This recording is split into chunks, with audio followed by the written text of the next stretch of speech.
चुनाव के मद्देनजर धार्मिक और सांस्कृतिक मुद्दे एक बार फिर चर्चा में हैं।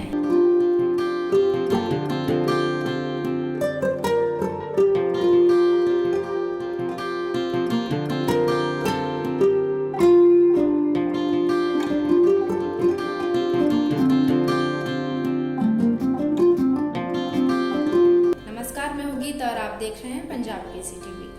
गौ माता को राष्ट्र माता घोषित करने और देश भर में अवैध बूचड़खानों पर प्रतिबंध लगाने की मांग को लेकर रामरेखा घाट रामेश्वर नाथ मंदिर में पहुंचे परम पूज्य जगत गुरु आचार्य अभिमुक्तेश्वरानंद सरस्वती ने बड़ा बयान दिया है। उन्होंने कहा है कि जो उम्मीदवार गौ रक्षा के लिए प्रतिबद्ध है उसे वोट देना पुण्य है, लेकिन यदि कोई ऐसा प्रत्याशी चुनते हैं जो गौ हत्या का समर्थन करता है तो उसका पाप भी मतदाता को ही मिलेगा। इस खबर के लिए देखिए हमारी खास रिपोर्ट। और धर्मशास्त्र के अनुसार मतदान करने से पुण्य भी हो सकता है और पाप भी हो सकता है। अगर किसी ऐसे व्यक्ति को मतदान किया जो गौरक्षा करने के लिए प्रतिबद्ध है तो पुण्य होगा, और किसी ऐसे व्यक्ति प्रत्याशी को वोट दे दिया जो पहले से ही गौ हत्या को समर्थन देता चला आ रहा है तो गौ हत्या का पाप भी होगा। ये बात धर्मसम्मत रीति से बताते हुए यात्रा कर रहे हैं। 15-16 जिलों की यात्रा करते हुए कल सायंकाल बक्सर ज़िले में आए। यहाँ पर नया भोजपुर में हमारे संतोष पाठक जी हैं जिन्होंने एक बहुत सुंदर गौशाला भी बना रखी है। गौ माता की सेवा में संकल्पित रहते हैं। हमारे गुरुजी महाराज के शिष्य हमारे गुरु भाई भी हैं, उनके यहाँ रात्रि हमने विश्राम किया, वहाँ पर भी एक सभा को संबोधित किया।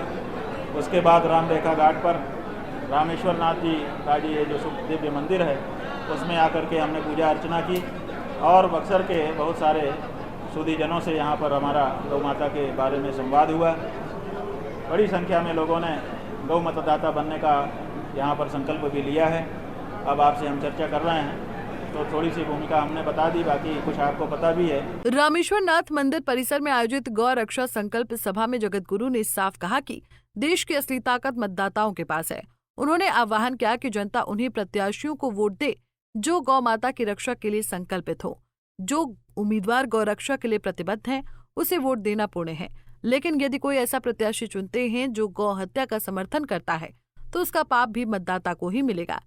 आचार्य अभिमुक्तेश्वरानंद सरस्वती ने स्पष्ट किया कि वो खुद राजनीतिक दल नहीं बनाएंगे, क्योंकि वो ब्रह्मचारी हैं और मर्यादा में रहकर ही समाज को मार्गदर्शन दे सकते हैं। लेकिन उन्होंने कहा कि नए लोगों को आगे आना होगा जो विधानसभाओं और संसद में गौ माता की रक्षा के लिए आवाज बुलंद करे।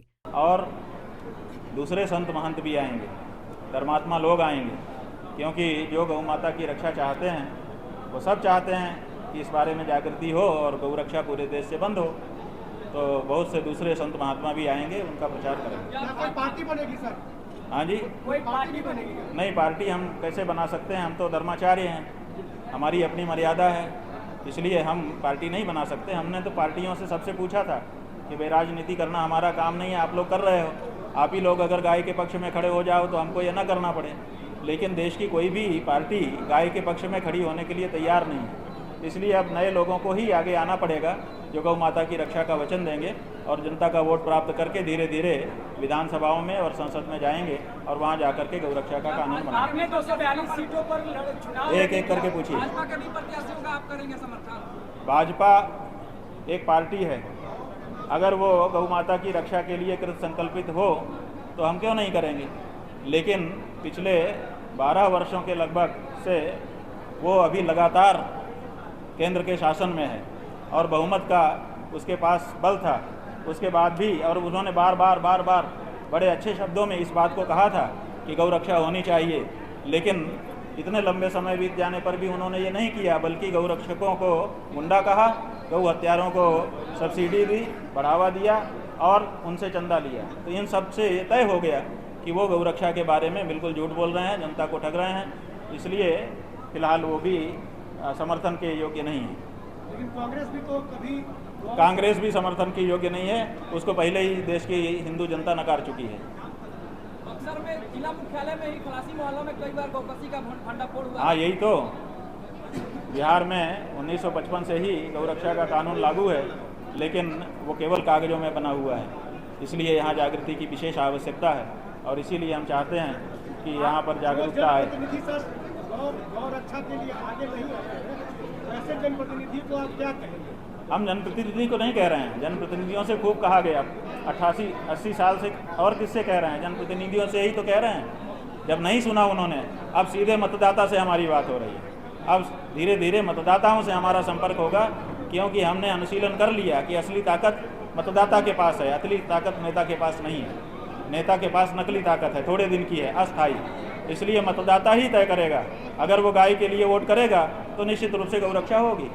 जगत गुरु ने भारतीय जनता पार्टी पर गंभीर आरोप लगाते हुए कहा कि लंबे समय तक सत्ता में रहने के बावजूद भाजपा ने गौ रक्षा को लेकर कोई ठोस कदम नहीं उठाया। बार बार गौरक्षा की बात कहकर बीजेपी ने छल किया है। गौरक्षकों को गुंडा कहा गया, जबकि गौ तस्करों को सब्सिडी और संरक्षण मिला।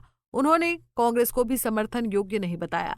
उनका कहना था कि कांग्रेस का एजेंडा कभी भी गौरक्षा का रहा ही नहीं, इसलिए उनके आरोपों में कोई सच्चाई नहीं है। जगत गुरु ने कहा कि जब भी देश की सत्ता गलत दिशा में गई, तब आचार्यों ने समाज को रास्ता दिखाया। उन्होंने शंकराचार्य, विश्वामित्र और जगत प्रकाश नारायण के उदाहरण देते हुए कहा कि आचार्यों का दायित्व है सत्ता को सही मार्ग पर लाएं। उन्होंने कहा कि बिहार की सभी 243 सीटों पर गौरक्षा समर्थित प्रत्याशी उतारे जाएंगे और राजस्थान समेत अन्य राज्यों में भी ऐसी पहल जारी रहेगी। उन्होंने दावा किया कि पहले भी बनारस लोकसभा क्षेत्र में गौ माता के नाम पर उम्मीदवार खड़े हुए और उन्हें वोट भी मिले। आचार्य अविमुक्तेश्वरानंद सरस्वती का ये संदेश सीधे मतदाताओं तक पहुंचाने की कोशिश है। तो इसका प्रमाण भी तो कहने वाले को देना चाहिए। जो लोग ऐसा कहते हैं, बड़ा आश्चर्य है कि आज तक कोई प्रमाण वो नहीं दे पाए। हम कह रहे हैं कि गौ माता की रक्षा होनी चाहिए। कांग्रेस ये कह रही है क्या? ये कांग्रेस का एजेंडा है क्या? तो जब कांग्रेस का एजेंडा नहीं है और वो बात हम कह रहे हैं जो कांग्रेस का एजेंडा है ही नहीं है, तो हम कांग्रेस की बात कैसे कह रहे हैं? लेकिन चूंकि बीजेपी के पास हमारी बात का जवाब नहीं है, उन्होंने जो गाय माता के नाम पर देश की हिंदू जनता से छल किया है, उस छल का उनके पास जवाब नहीं है। तो अब हमारे बात का जवाब नहीं है तो हमको क्या करेंगे? तो कांग्रेसी, नक्सली, यही सब कह करके बच सकते हैं, और इससे ज़्यादा क्या करें? इसलिए वो अपने बचने के लिए वैसा कह रहे हैं, तथ्य नहीं कह रहे हैं। वर्तमान जो सरकार है, क्या वो गाय गौ माता की सेवा के लिए है क्या? अरे भाई, अगर वो सक्षम हुई होती तो हमको ये सब मुहिम क्यों चलानी पड़ती? हम भी बैठ करके अपना जो काम कर रहे थे वो करते। हमको गली गली क्यों घूमना पड़ता? वो नहीं कर रहे हैं, इसीलिए तो गौ माता की रक्षा के लिए शंकराचार्य को निकल करके आना पड़ा है, जन जन में जाना पड़ रहा है। ये शंकराचार्य कहाँ करते थे? सामान्य रूप से आपने ये नहीं देखा होगा। हालांकि ऐसा इतिहास है कि जब जब जो देश के शासक थे वो मार्ग भटक गए, तब तक आचार्य आगे आए हैं। यहीं पर मगध है, मगध में गणानंद नाम का राजा था और वो रास्ता भटक गया था तो आचार्य चाणक्य आए थे। यहीं पर ये बक्सर की धरती है, यहाँ पर जब यज्ञ में बाधा डालने वाले लोग आ गए थे तो आचार्य विश्वामित्र यहाँ से दशरथ जी के पास जा करके वहाँ से राम जी को ला करके ऐसा यज्ञ में बाधा डालने वालों का प्राणांत करवा दिए थे। तो आचार्य लोग सदा से यहीं पर जयप्रकाश नारायण हुए, जिन्होंने इंदिरा गांधी जब अहंकार में आ गई तो उसको पूरे देश में यात्रा करके चूर कर दिया था। तो ये आचार्यों का दायित्व होता है। सामान्य रूप से वो नहीं आते हैं, लेकिन जब आवश्यकता पड़ जाती है, सत्ता गलत दिशा पकड़ लेती है, तो फिर उनको आना ही पड़ता है। अपने उसी परंपरागत धर्म का निर्वाह करने के लिए इस समय हम ये यात्रा कर रहे हैं और लोगों को प्रेरित कर रहे हैं। उनका कहना है कि असली ताकत जनता के पास है और जागरूक मतदाता ही तय करेंगे कि सत्ता में कौन आएगा। गौरक्षा समर्थक के गौ हत्या समर्थक। पंजाब के CTV के लिए बक्सर से संजय उपाध्याय की रिपोर्ट। हमसे जुड़े रहने के लिए हमारे YouTube चैनल को सब्सक्राइब करें और नई वीडियो की नोटिफिकेशन के लिए बेल आइकॉन को दबाएं।